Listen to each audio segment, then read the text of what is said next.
Boa noite. Foram 10 anos de pesquisas em arquivos secretos da ditadura militar sobre a guerrilha do Araguaia. O jornalista Leonêncio Nossa teve acesso ao lendário arquivo do major Sebastião Rodrigues de Moura, o Curió. O resultado é um livro que traz novidades sobre um período violento da política brasileira. Vamos conhecer agora detalhes desse trabalho com o jornalista, nosso convidado, entrevistado hoje aqui no 3 a 1. Também estão conosco a jornalista e fotógrafa Paula Simas e o jornalista Eumano Silva, autor de outro livro sobre o Araguaia. Antes de começarmos a entrevista, vamos conhecer um pouco mais sobre Leonêncio Nossa e o livro Mata, que ele acaba de lançar. Correspondente do Estadão em Brasília, o jornalista Leonêncio Nossa foi além de reportar matérias diárias. Resolveu pesquisar um dos maiores enigmas da história do Brasil contemporâneo, a guerrilha do Araguaia. Na região conhecida como Bico do Papagaio, entre os rios Araguaia e Tocantins, 80 integrantes do PCdoB se instalaram em fins dos anos 60 para começar uma revolução de esquerda contra a ditadura militar. O movimento foi aniquilado em 1974. Muitos guerrilheiros foram torturados e executados, mas esse fato foi ocultado por muitos e muitos anos.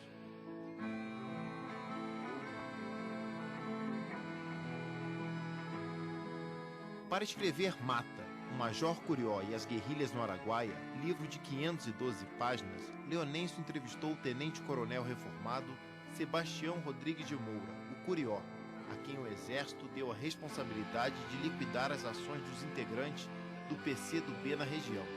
O militar lhe abriu o baú com fotos, mapas e vários relatórios da época. O livro, fruto de 10 anos de pesquisas, foi lançado bem no momento em que o Brasil tenta, por meio da Comissão da Verdade, entender o que aconteceu no país nos chamados Anos de Chumbo. Leonêncio, você no seu livro, você tenta, vamos dizer assim, descontextualizar o que aconteceu no Araguaia em relação à Guerra Fria, que, de certa maneira, vamos dizer assim, ela vem impregnada no discurso tanto de quem defendia a luta armada naquele período, como também dos militares que reprimiram esses movimentos, quase que como uma justificativa para legitimar o que houve. E você, no seu livro, você, vamos dizer assim, contextualiza muito mais o que aconteceu na realidade das desigualdades sociais, da frente de exploração, de expansão, né, da ocupação do território e também da violência, vamos dizer assim, inerente a esse cotidiano da vida brasileira em regiões remotas. Por que você fez essa abordagem? Acho que era uma abordagem possível. Mais do que afirmar que a guerrilha era fruto de uma construção de um país, de uma identidade nacional, eu queria mostrar uma guerrilha que fosse uma guerrilha construída por pessoas humanas e tal. E eu comecei há muito tempo esse trabalho. E quando eu comecei esse trabalho, a intenção era descrever pessoas, falar de pessoas. Então a questão da Guerra Fria, para mim, nunca foi algo que me interessasse particularmente. Porque a guerrilha, ela pode ser entendida, a sua formação, como um fruto daquele período turbulento, de um mundo polarizado. Mas o que ocorreu lá, a barbárie, todo aquele confronto, tem raízes mais antigas, tem raízes brasileiras. A própria formação do Exército. O Exército que atuou no Araguaia foi o Exército que atuou em outros momentos da vida nacional, outros momentos dramáticos. Canudos, Contestado, enfim. Então você tem uma guerrilha que ela tem raízes muito mais profundas do que esse debate de que tudo ocorreu a partir da Segunda Guerra com a Guerra Fria. Leonêncio, a partir de que momento você decidiu que o Curió seria um personagem central e que ia conduzir um pouco aí a sua narrativa? O interesse por esse assunto começou com o meu interesse pelas histórias dos guerrilheiros, de alguns guerrilheiros. Só que em 2002, naquele momento, você sabe muito bem, você conhece o assunto. Eram poucos militares falando, poucos militares iam para a imprensa para dizer, olha, eu estive no Araguaia. O Curió era esse personagem, praticamente. Então, eu vou atrás de quem está falando, né? Então, foi aí daí esse interesse por ele, pela figura dele também, né? Que é uma figura também que vai além dessa questão da guerrilha, tem Serra Pelada, tem outros momentos aí que ele participa. Leonêncio, muitos jornalistas foram atrás do Curió. Como é que você ganhou a confiança dele? Foi o homem certo, a pessoa certa na hora certa? Ou foi a sua persistência? O que aconteceu? Como foi essa história? Olha, antes de responder a sua pergunta, eu quero dizer que esse livro é a continuidade de uma tradição. A tradição da imprensa brasileira, que desde os anos 70 nunca esqueceu essa história. Essa imprensa, talvez, eu diria que é um dos momentos mais brilhantes da nossa imprensa, essa imprensa da redemocratização, a construção da história da guerrilha. Eu não sei os fatores, não sei o que levou, mas o Araguaia é um assunto que fascina muito os jornalistas, sempre fascinou. E nós temos muitos trabalhos sobre o Araguaia. E o meu trabalho é mais um trabalho nessa linha. E meu propósito todo esse era participar dessa tradição e contar. E eu tenho certeza que muitos outros trabalhos fascinantes aí vão surgir, porque é uma história muito maior do que qualquer trabalho que a gente tente fazer. Mas quanto ao Curió, é engraçado que quando eu cheguei lá pela primeira vez, ele me fez uma pergunta, eu diria que é a mesma pergunta, né? Ele falou, por que eu vou entregar o arquivo para um jornalista que está no início da carreira e tal, porque ele é um homem muito de mídia.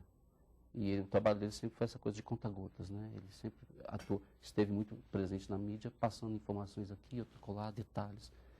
Aí ele falou isso, aí eu lembrei de uma conversa um pouco antes que eu tive com um garimpeiro sobre a questão de encontrar pepitas, né? Aí aquela conversa que eu tive com um garimpeiro estava muito na minha cabeça, e eu não sou muito de ter uma reação a certas perguntas muito rápida, né?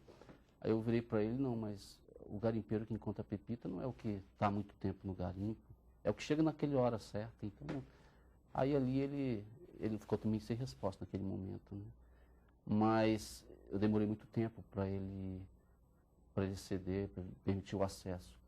E eu diria que não foi nenhuma decisão, não teve uma decisão assim, no momento que ele chegou, não, eu vou abrir. Foi um processo muito longo. Você né? teve quantas conversas com ele antes dele abrir e depois? Quantas foram, mais ou menos? Eu sei, assim, das viagens que eu fiz para o Araguaia, até a abertura do arquivo, foram 46 46 viagens. Então, as conversas, eu tive muito mais do que isso, né, de conversa. Agora, essas viagens você fez financiadas pelo jornal, ou pelo Estado de São Paulo, ou teve viagem por sua conta também? Como é que foi? Não, eu nunca, no primeiro momento, nos primeiros anos, foi um projeto meu. Mesmo porque não dava para vender uma história. Olha, estamos abrindo um arquivo do Curió. Eu não tinha como vender essa pauta para o jornal, mesmo porque eu não tinha certeza absoluta que eu ia conseguir. Então, foi um trabalho meu, nesse período todo aí. Nós estamos agora com a Comissão da Verdade instalada, e em relação ao Araguaia, há muitas dúvidas, já que um dos objetivos da comissão é a descoberta de corpos, onde pessoas foram enterradas, ou histórias que sejam consistentes, que expliquem esses desaparecimentos. Você acredita que o Curió já falou o que ele tinha para falar? Ou você acha que é um personagem que tem algum tipo de contribuição a dar ainda com esse objetivo? De ajudar a descoberta, principalmente desses fatos aí, como em relação aos corpos, que no seu livro você já coloca bastante, alguns corpos que foram despedaçados, colocados, enterrados na beira do rio. Mas você acha que tem mais o que sair dali ainda, ou você acha que ali já encerrou? Eu acho que nenhuma fonte se encerra. Mesmo porque esse livro é uma versão do Curió, mas também uma versão contada para mim, de acordo com os meus interesses, né, de levantar essa história. Então, eu creio que a partir do momento que outra pessoa procurar o Curió, ele pode atender a pessoa e falar aquilo que a pessoa deseja. Então, eu acho que nunca a gente sempre tem que buscar essas fontes, nunca uma fonte deve ser desprezada. Né? Eu acho Você ainda tem contato com ele? O que ele achou do livro? Eu não tenho esse retorno, né? E os contatos praticamente tiveram diminuiu bastante, né? Nessa publicação do livro. Depois da publicação você não teve com ele? Não. Você não sabe a opinião dele sobre o livro, nem... Não, porque relação sempre foi uma relação de muito respeito. Então eu sei que ele não teve surpresa, porque minha relação com ele sempre foi muito transparente em relação a esse trabalho. Então eu também não, acho que não precisava fazer uma pergunta para ele que, de certa forma, eu sei a resposta, né? E ele eu tenho certeza que ele não ficou surpreso, como eu acho que ele se sentiu mais confortável, assim, de saber que a história dele está contada, né? A versão dele está contada. Porque no livro você não tem uma visão, assim, maniqueísta, né, do Curió, né? Você procura mostrar o Curió como ele é, com as suas contradições e vamos dizer assim, o papel que ele desempenhou ali está bem claro, bem definido. Ele também sustenta as posições dele do ponto de vista ideológico, mas há um diferencial assim no livro, no meu relato, que é, vamos dizer assim, a diversidade de depoimentos de pessoas que viveram aquela situação, ou que testemunharam, ou que foram protagonistas de determinadas situações, e a reconstituição dos assassinatos e das mortes. O Eumano, no livro dele, trabalhou um pouco isso também. Como é que você conseguiu, vamos dizer assim, com convicção de que você estava reproduzindo o que de fato aconteceu, fazer aquilo? Você cruzou as informações, porque é um labirinto aquele... É uma floresta, né? É uma floresta humana, vamos dizer assim. A guerrilha, volto a repetir, ela sempre foi muito bem contada. O Emmanuel trabalhou também muito nessa área, não foi pouco. Agora, nessa questão dos depoimentos, eu acredito que para essa história, para qualquer história ser bem contada, ela precisa de muitas versões, ela precisa de da participação de todo mundo que participou.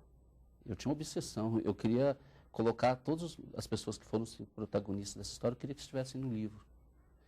E vocês sabem muito bem que no jornalismo, uma regra clara e básica é quanto menos personagem tiver uma história, mais fácil para as pessoas absorverem essa história, compreenderem essa história. Mas uma coisa é você escolher o número de fontes e o número de pessoas identificadas nessa história. Outra é você omitir protagonistas. E eu encontrava protagonistas em todos os lugares no Araguaia. Eu via protagonismo nos barqueiros, nas donas de cabarés, nos garimpeiros. Eu via protagonismo em todo mundo. Eu queria que todo mundo participasse dessa história. Por mais que seja um livro complicado, uma selva de versões, de histórias, eu não estava preocupado talvez, em esclarecer um capítulo dramático da história do Brasil. Eu queria dar voz, realmente, a todas as pessoas que participaram e tiveram um protagonismo, repito aqui, naquele momento. E a versão do Curió, eu acho que é uma versão importantíssima, como são importantes outras versões de militares. É muito engraçado, porque eu comecei a ler o livro, né? Aí você vai citando as pessoas e começando a descrever. Isso parece Guerra e Paz, né? Que ele começa descrevendo os personagens. Só que não parou mais, até o último capítulo do livro. Sempre ter um personagem, um protagonista novo, alguém contando uma situação. Como é que você montou esse quebra-cabeça para escrever o livro? Você fez um mapa, um diagrama, um organograma? Porque o problema do Araguaia não é você só entrevistar as pessoas que participaram ali. É você localizar as fontes. Então não há um mapeamento possível no desenvolvimento dessa pesquisa. Porque toda hora está surgindo um personagem novo. Se eu dissesse para vocês, eu tive um esquema aqui bem montado, um planejamento, não, é impossível. Porque você, além do trabalho de você conversar com a pessoa, você tem que localizar essa pessoa. E tem que descobrir que essa pessoa esteve no Araguaia e participou do Araguaia. Então, agora, quando eu tive aquela sensação de que uma personagem importante aí era a floresta amazônica nessa história, eu comecei a enxergar o Araguaia a partir dessa metáfora da floresta, da mata. E aos poucos, quanto mais eu conversava com as pessoas, quanto mais eu entrava na história de cada família do Araguaia, seja a família de um militar, de um guerrilheiro, de um camponês, eu percebia que eu estava levantando árvores genealógicas, histórias de famílias. Então, acho que era esse conjunto dessas árvores genealógicas que podiam formar uma mata e pudesse formar um livro possível, né, sobre o Araguaia. E aí eu acho muito interessante, e aí esse número de viagens, eu não sabia que você tinha feito mais de 40 viagens para a região. E isso explica como você conseguiu tantas histórias e personagens que se linkam com outras revoltas. A história do Duda é uma história fantástica, a história, ele que tinha um avô dele, que era do período do cangaço, se não me engano, uma coisa assim. Você tem toda uma série de personagens e essa quantidade de viagem. Qual foi dos personagens lá da região, o personagem que mais te fascinou da região do Araguaia? Você cita vários ali, tem... É muito difícil, né? Porque cada personagem era uma história, era um livro. A história da espada? A história da espada. A história da espada é porque no século XIX, um combatente da Guerra do Paraguai foi para o Araguaia, o governo mandou ele para lá, para ele organizar um garimpo que estava surgindo e para controlar aqueles índios, todos os índios carajás ali, que estavam uma confusão. E esse militar foi para o Araguaia com a sua farda, com a sua espada, e ali ele formou uma família. Casou com uma índia, criou uma prole gigantesca, uns 18, 17 filhos, pegou meninos para criar das aldeias. Então, era uma família bem mesclada, né? E depois, quando ele estava perto de morrer, ele decidiu ir embora. Porque ele achava que um militar tinha que morrer tinha que ser enterrado com honras militares. E deixou a espada lá. E essa espada foi a espada que ele lutou no Paraguai. Que ele lutou na Guerra do Paraguai. Essa espada estava na família e uma filha dele se envolveu com um barqueiro da região. E fugiu com a espada. Fugiu com a espada. A Dadá. A Tatá. Tatá. E a Tatá, ela mantém aquela tradição militar. Era uma família cabocla, mas quando você começa a conversar e pesquisar, você descobre que é uma família, na verdade, militar. E os filhos dela se envolvem com guerrilheiros. O marido dela constrói o barco de um chefe da guerrilha, o Paulo. Então, a história dessa espada é a história de uma família militar que estava no Araguaia, que não foi mandada para o Araguaia na Guerra Fria e que não necessariamente estava lutando contra a ditadura, mas também não estava lutando contra a guerrilha, porque ela participava da guerrilha. Então, essas histórias são muito complexas. E onde está a espada agora? A espada está com um filho dela. Nós vamos fazer um intervalo. Voltamos daqui a pouco entrevistando o jornalista Leonêncio Nossa, autor de um livro sobre o Araguaia, denominado Mata.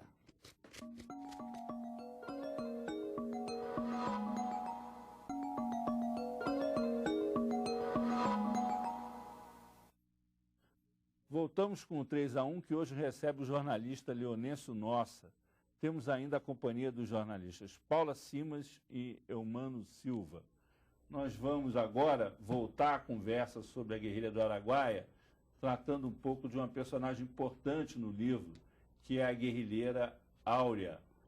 Como foi o processo de reconstrução vamos dizer assim, da protagonista, né? Da Áurea como personagem, como protagonista no seu livro? A Áurea tem uma importância muito grande nesse livro. Eu diria até uma importância, para mim, muito pessoal, muito íntima, que eu comecei a interessar pelo Araguaia a partir da história da Áurea. Eu era estudante em Vitória. Um dia eu li uma nota na imprensa falando dessa guerrilheira, que ela tinha se casado com um amigo de curso, ela fazia física na Universidade Federal do Rio de Janeiro, e dias depois do casamento, os dois entraram na clandestinidade, ela e o Arildo Valadão, companheiro dela, e foram para o Araguaia. E a decisão daqueles dois jovens, especialmente daquela moça de 20 e poucos anos, dias depois de se casar, ir para a luta armada, participar da luta armada, aquilo me chamou muita atenção. Aquilo foi meio impactante para mim naquele momento. Recortei a nota no jornal, pus na carteira, com o tempo a nota se esfarelou, mas essa história ficou muito presente, muito marcado para mim. Eu sempre quis escrever sobre a Áurea. E nesse período todo, eu sempre quis saber mais sobre essa personagem. E o mais interessante é que, o Mano sabe disso, a Áurea, ela não tem aquela participação tão forte assim nos rumos da guerrilha. Ela é uma personagem ali naquela estrutura, eu diria secundária, embora ela tenha permanecido até o final e só foi vencida quando não tinha mais arma na mão. Mas o que me fascinou nela é que era uma mulher normal, era uma brasileira comum, era uma jovem dos anos 60, que gostava de jovem guarda, que saiu do interior de Minas, foi para o Rio de Janeiro. E quanto mais eu entrava na história dela, mais ela se mostrava essa personagem, essa brasileira comum. E ela, nesse período todo, sempre me deixou em alerta, ela me deixou clara essa noção de que a guerrilha podia ser entendida como um momento dramático da vida do Brasil, que teve como protagonistas pessoas comuns, brasileiros comuns, jovens comuns. Então ela não era um quadro do partido, ela não era a guerrilheira, era uma brasileira, como outras do Rio de Janeiro dos anos 60. Então ela sempre me deixou claro que o Araguaia, essa noção que era preciso contar a história da guerrilha, mais do lado humano mesmo. Leonêncio, a história dela também exemplifica muito a situação de vários outros guerrilheiros que foram para a guerrilha levados pela ditadura. Eles podiam hoje ser pessoas comuns, enfim, foram para a guerrilha por causa de uma perseguição absurda da ditadura em 68, depois do AI-5. São várias pessoas que entram para a guerrilha com esse perfil. Não tinham antecedentes políticos e vão porque tiveram uma pequena atuação no movimento estudantil e acabam numa guerrilha e, como a Áurea, acabam sendo executadas, né? Paula, no debate atual ele criou uma fraude histórica. Não sei se o Mano concorda, o Azedo concorda comigo, de que houve ali, naquele momento, um embate entre os militares e a esquerda. É possível essa leitura? É, claro que é. Existiu esse embate. Mas é possível também uma leitura, e aí eu insisto, talvez eu vejo como fraude, talvez eu esteja um pouco radical nessa questão, mas de que ali havia um Estado totalitário, um Estado que reprimia não apenas grupos armados radicais, mas pessoas comuns, moderadas, seja nas cidades, deputado Rubens Paiva, Vladimir Herzog, seja no Araguaia. Camponeses sem armas foram torturados do mesmo jeito que guerrilheiros com armas na mão. E a guerrilha ela se forma realmente no período brando da ditadura, 65, 66. Mas ela vai ganhar o corpo de guerrilha, vai se estruturar, e a esquerda pela primeira vez vai formar uma guerrilha realmente no Brasil a partir do AI-5, quando vários jovens vão para o Araguaia. O grosso ali foi em 69, 70, 71, que realmente teve muita participação, né, desses jovens. Então, eu vejo sim a guerrilha como um momento de resistência também.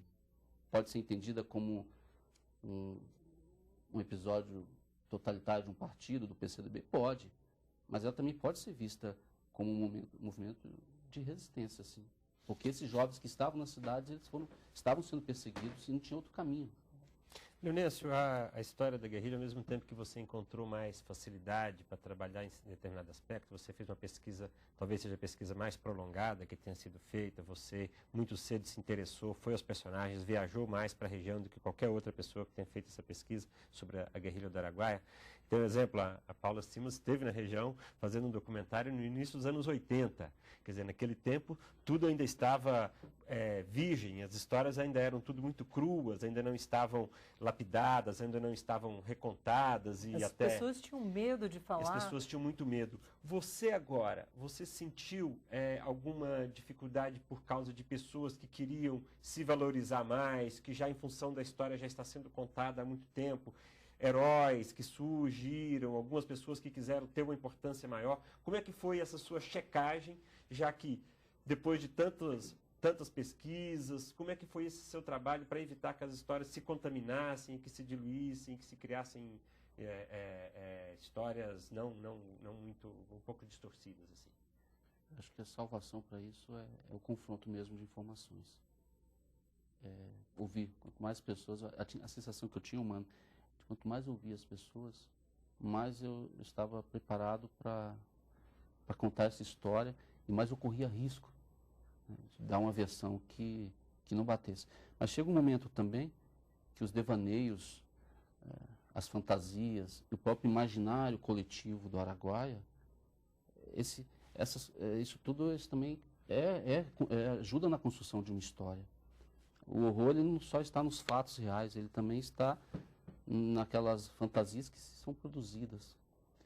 Acho que é preciso separar o que é imaginário, o que é ficção, o que foi fato, e a partir daí dar uma versão que leve a um pouco, se aproxime um pouco mais do que realmente ocorreu. O livro você mostra assim que havia uma situação quase de barbárie naquela região, assim, a ocupação violenta, predatória, a oligarquia da castanha explorando as pessoas. A violência era parte do cotidiano naquela região. Aí chega um grupo de jovens que não eram de lá, que tentam se adaptar, alguns conseguem mais, outros menos, com uma ideologia que tenta organizar uma guerrilha com objetivos políticos pré-estabelecidos.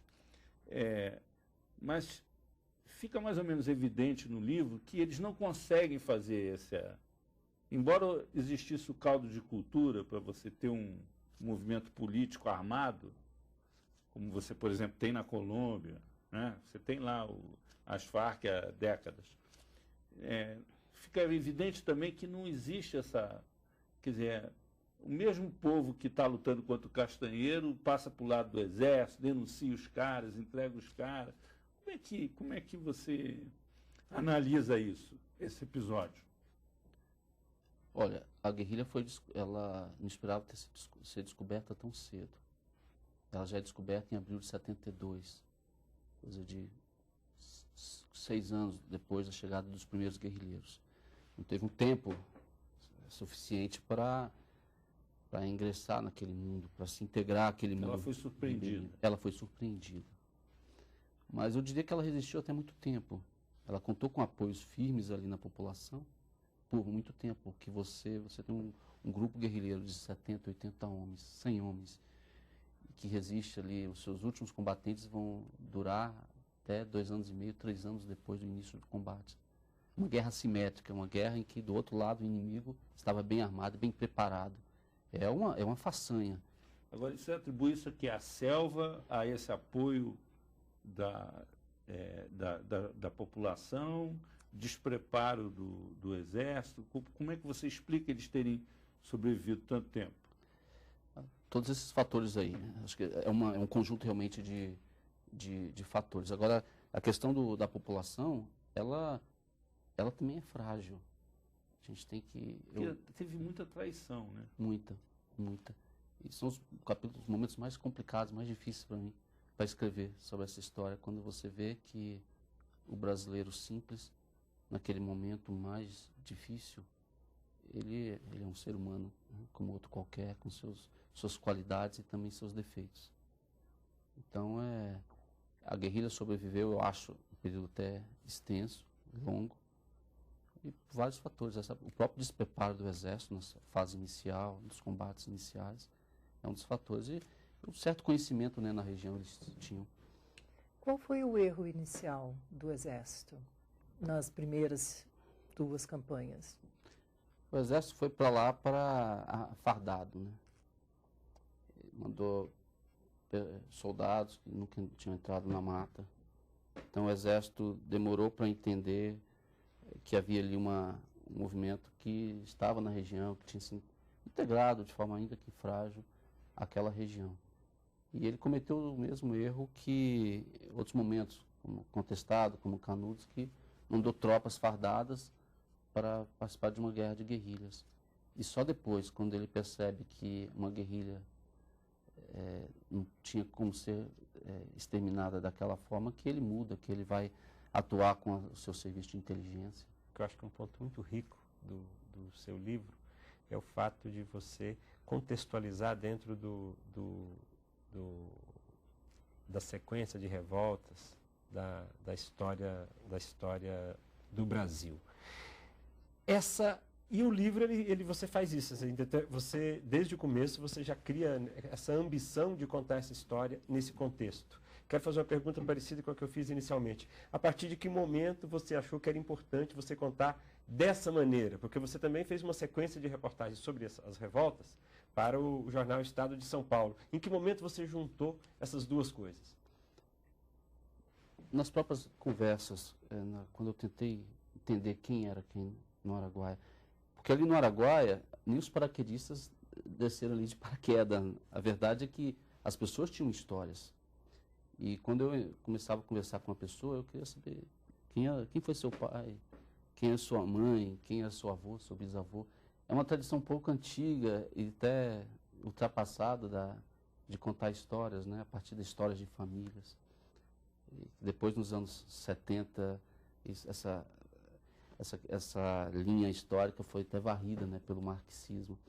Então foi nesse momento, quando eu conversava com as pessoas, eu queria saber de onde elas vinham. E era surpreendente. Aí veio a surpresa que cada guerrilheiro tinha no seu gene uma revolta. Por exemplo, o Duda. O Duda, ele era descendente de ninguém menos que Antônio Conselheiro, chefe de Canudos. O Raul, ele tinha parentesco com a Marquesa de Santos. E o Ribas tinha parentesco com o Brigadeiro Jordão de São Paulo, amigo de Dom Pedro I. Então, ali, aos poucos, claro, a gente vai aos poucos percebendo que o Araguaia era um capítulo da história brasileira. O Araguaia é uma história brasileira que está tendo uma continuidade. Eu queria mostrar essa história em movimento, né? E mostrar as famílias, quem era quem ali, acho que era a forma que eu tinha era meu instrumento para sair dessa história de Guerra Fria, para entrar mais no Araguaia como um capítulo mesmo de uma história nacional que continua, né? Dois episódios que eu gostaria de comentar também, que são episódios não contados, eu acho de maneira consistente até hoje, que são a Guerrilha dos Perdidos, que aconteceu depois da guerrilha, que tem uma ligação direta com o que ficou da guerrilha do Araguaia, com o imaginário, com toda a população, e o massacre que teve no Estreito, que é um outro episódio que tem mais relacionado já depois com Serra Pelada, né? Esses episódios da ponte que eu estava me referindo, esses episódios, qual a relação que você faz deles com a guerrilha? Quando ali eu percebi o seguinte, que eu tinha que contar a história, o que eu estava contando, na verdade, aos poucos fui percebendo, era a história de uma violência. A violência como formadora de um país. E o Araguaia termina, mas essa violência, ela não termina. Logo depois, o Araguaia terminou em 75, oficialmente em janeiro de 75, mas em 76 você tem esse movimento que você citou, de Perdidos, que é uma guerrilha, só que é uma guerrilha camponesa, uma guerrilha que não teve participação de nenhum partido, não teve participação do PCdoB, você não teve apoio externo, que ocorre na mesma região, formada por pessoas simples, e que é uma história ignorada até hoje, porque ela não teve ligações com pessoas de Brasília, de São Paulo. Tem uma ligação urbana, né? Não teve essa ligação urbana, e esses movimentos, eles acabam desaparecendo, né? Então vamos fazer mais um intervalo, voltamos daqui a pouco conversando sobre as histórias da guerrilha do Araguaia. Até já.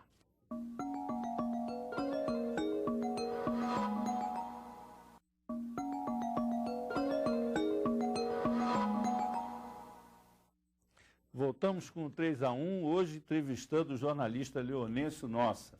Também estão conosco Paula Simas e Eumano Silva. O livro foi recebido com muitos elogios e também com o sucesso nas livrarias, aí estava entre os mais vendidos nas livrarias. Você, depois de tratar da questão da guerrilha no Araguaia, você foca praticamente o livro em Serra Pelada e no Curió. A história do Curió passa a ser uma espécie assim de fio condutor. Por que você tomou essa decisão? Quando termina a guerrilha, Azedo, o Curió é um dos poucos militares que permanecem na região. E eu vou contar as histórias das pessoas que continuam na região.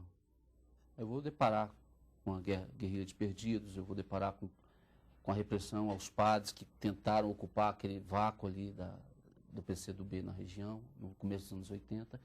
E surge justamente nessa região, a 60, 80 quilômetros do palco da guerrilha, o maior garimpo a céu aberto do mundo. Anos depois, em 80, surge Serra Pelada. Então era inevitável que eu continuasse o foco não apenas nesse personagem, mas no Araguaia. Então eu permaneci focado no Araguaia. E depois vem MST, vem o massacre de Eldorado do Carajás. Então é um pouco, acho, inevitável mesmo que eu continuasse nessa linha. Não foi nenhuma decisão editorial. Foi só uma história que eu achava que tinha que ter continuidade. Ou seja, uma região que era de conflito e foi escolhida por já ter conflitos, continuou tendo conflitos mesmo após a guerrilha, né? O combate à guerrilha. O Araguaia, ele continua, essa violência no Araguaia continua. O Estado brasileiro ele não chegou ainda ao Araguaia, ainda hoje. É uma região que não se integra a um país que teve avanços fantásticos, né, nas últimas décadas. Então, quando ele aparece por lá, ele vai para reprimir, para reproduzir a violência. É assim no Araguaia, é assim no interior todo do Brasil, é assim na periferia das cidades. Nossas forças de segurança, elas ainda não se prepararam para lidar com esse homem do campo. O Curió, no relatório dele, no relatório da Sucuri, ele diz que a subversão só seria combatida de fato com o progresso da região, com melhorias sociais. Mas esse discurso que está ali naquele relatório, ele não foi um discurso posto em prática. E nem é colocado em prática ainda. Eu falo isso não como uma crítica, mas até como uma autocrítica, de certa forma, nós todos. A gente enxerga esses movimentos todos, esses movimentos que nascem sem liderança, esses movimentos que nascem no interior como movimentos criminosos, assim. Essa é a nossa visão. No fundo, essa é a nossa visão. Sempre que a gente não consegue identificar uma liderança, sempre que a gente não consegue identificar uma bandeira que na nossa visão é justa, a gente parte para avaliar aquilo ali como um ato que é contra a ordem, que é contra o país, que é contra, enfim, contra várias coisas. E você acha que a sensação que dá é a seguinte, é que você quando termina o livro, a sensação que dá é de que aquela história ali não terminou, né? Porque, vamos dizer assim, a vida das pessoas mudou, mas não mudou tanto assim. Até porque o negócio ali, a riqueza e a miséria ali, não se alternam a cada ciclo econômico ao longo da história, né? Você mostra isso no livro, né? Agora, é muito impressionante a forma como o Curió lida com Serra Pelada, como se fosse, de repente, ele tivesse se apaixonado por aquela região, se envolvido com aquela região. Ele vira um pouco uma pessoa dali. No livro dá essa impressão. E as pessoas, a ideia que as pessoas tinham de que ele estava ali por simples oportunismo. E como é que é essa relação? Ele é um oportunista ou é um cara que encarou aquilo como uma missão? Ou ele se apegou àquela região? Qual a conclusão que você tira personagem dessa relação do Curió com com Araguaia e Serra Pelada? Não, é um personagem muito complexo. Ele ficou rico? Não. Há uma não lenda ficou. muito grande de que o Curió teria muito ouro. Isso você não identificou? Não identifiquei. O Curió, a questão do Curió é o poder, não é o dinheiro. Ele sempre foi um homem que sempre trabalhou muito nessa coisa do poder, né? Para ele o importante era, de certa forma, é o poder e não o dinheiro. E o prestígio? E o prestígio. Agora, o Curió é um personagem muito complexo, realmente. Eu acho que só quando a gente parte para entender esses personagens na sua dimensão humana, a gente chega mais próximo, né, dessa história. Como explicar? Desculpa.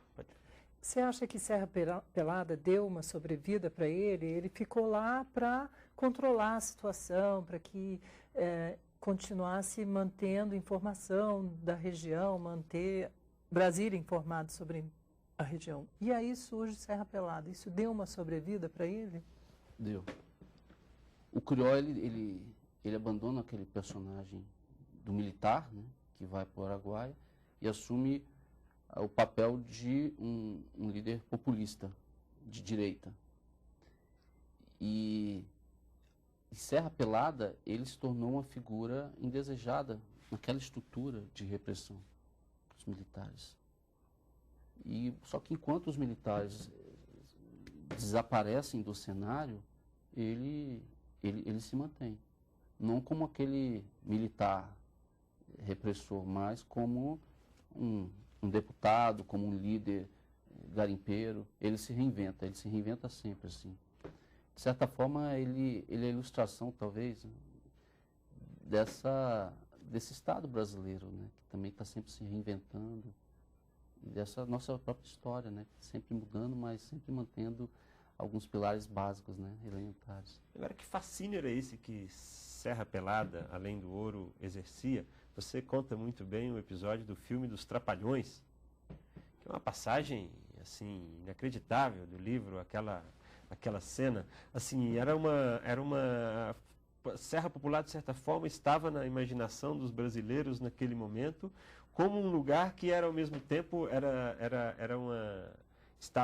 objeto de desejo de muita gente, ao mesmo tempo despertava o medo. Essa história dos Trapalhões, você chegou a conversar com eles depois sobre isso, sobre esse filme, não? Essa história dos Trapalhões é muito interessante, porque eu assisti o filme, vocês assistiram com certeza, nos anos 80, a gente era criança e na época eu assisti um filme assim, maravilhoso, de uma história de heróis. E eu tive que assistir novamente para escrever o livro. E foi incrível que o que eu percebi hoje, eu vi hoje, quando eu fui escrever o livro, eu estava assistindo um outro filme, não aquele que eu assistia. Porque o filme que eu estava vendo agora era de uma milícia estrangeira que queria tomar conta de uma área do país e que de repente chega o exército brasileiro para salvar aquela região. E o seu líder era o Curió, interpretado pelo Didi. O nome do personagem é Curió, em homenagem ao Curió da vida real. Então, nós assistimos um filme sobre a guerrilha do Araguaia. Os Trapalhões na Serra Pelada é o primeiro filme. Paulo, você que trabalha muito com filmes, aí, documentários sobre o Araguaia, é o primeiro filme sobre a guerrilha. Inclusive, nós entrevistamos um soldado que disse que o Brasil estava sendo invadido por Cuba. Ele esteve no Araguaia e ele achava, até hoje, até 1984, que o Brasil tinha sido invadido por Cuba. Era essa a história que o Exército contava, na verdade. Essa história é o seguinte, aquela região, de fato, ficou independente do Brasil, se tornou independente do Brasil. Mas por outras razões, não pela formação ali de um Estado independente, mas de um Estado excluído de outro Estado. O Araguaia é um lugar independente, infelizmente, hoje é um lugar independente do Brasil, com suas leis próprias. Então, o mais incrível nessas versões é que elas não deixam de ter uma verdade, né? E hoje, 2012, qual é a situação da região? O que existe de guerrilha ainda? Essas interpretações elas vão mudando, né, com o tempo. Hoje, o que a gente chama de guerrilha pode ser uma atitude pessoal, um ato mais de uma família ou de um grupo, a resistência continua no Araguaia, porque é a sobrevivência das pessoas. As pessoas têm que sobreviver. E você tem empresas fortes, poderosas, você tem uma Vale do Rio Doce, que ganha fortunas ali naquela região, que explora o minério na região, e você tem latifundiários, você tem Daniel Dantas na região, dono de muitas e muitas fazendas, e você tem aquela população que continua excluída do processo econômico, totalmente excluída. Então o Araguaia não é uma história do passado, não, é uma história do momento. Assim, só não tem mais a floresta, né? Não tem mais a floresta, mas você tem a violência. E sempre que há algum conflito, o Estado é chamado e o Estado vai defender o grileiro, vai defender a Vale do Rio Doce, vai defender uma ordem que se mantém.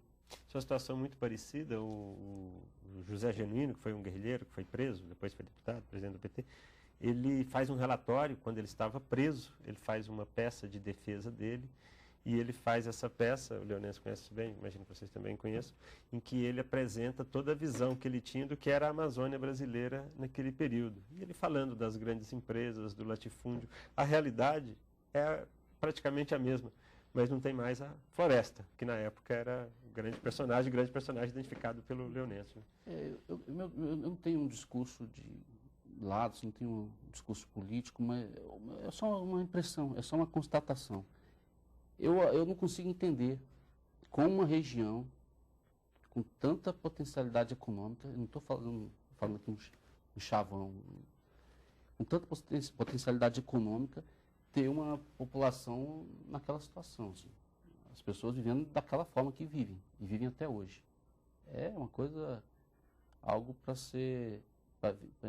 que merece um debate. A presença do Exército é muito forte ainda na região? É tão forte quanto em outros lugares que sem necessidade. Você vê o Exército no sul do Brasil, nas grandes cidades brasileiras, e naquela região ali é porque a estrutura, que é muito forte, com vários quartéis e tal, essa estrutura foi implantada a partir da guerrilha. Então a presença ali do Exército é desnecessária. Eu não entendo por que tantos homens ali naquela região. Eles não são necessários ali, são necessários em outros lugares do país, mas ali não. Eles seriam mais necessários nas fronteiras, né, no combate realmente com o narcotráfico e tal, mas não ali no Araguaia. Eles não estão fazendo grande serviço ali, não. A gente pode dizer que aquela situação ali, em termos de desenvolvimento, inclusive urbano das cidades, Marabá, Xambioá, Xambioá, né? Xambioá, outras cidades que... Curionópolis, ele virou até nome de cidade. Aquelas cidades têm viabilidade econômica? Ou elas vivem de repasses de dinheiro da União? Como é que é aquela região hoje? Não, a instalação dessas empresas mineradoras, essa instalação, ela trouxe, essa indústria da mineração, ela trouxe dividendos, trouxe recursos para essas cidades. Mas a estrutura política é uma estrutura muito complicada, com muitos problemas. Há um problema sério ali, de representação até política. Então, ainda você pode ver aí royalties, você pode ver o investimento das próprias empresas direto aí, mas não é algo que vai mudar o quadro social da região. Até agora não mudou. E se manter a mesma ausência, essa ausência do Estado brasileiro, se estiver ali, vai continuar, eu acho, o mesmo quadro. Que é, como você disse, citada pelo Curió, no relatório que ele fez da Operação Sucuri, que tem trechos do relatório que poderiam ter sido escritos por um guerrilheiro, pelas críticas feitas à presença do Estado e que, como você hoje observa, 30 e quase 40 anos depois, a situação da região muito parecida.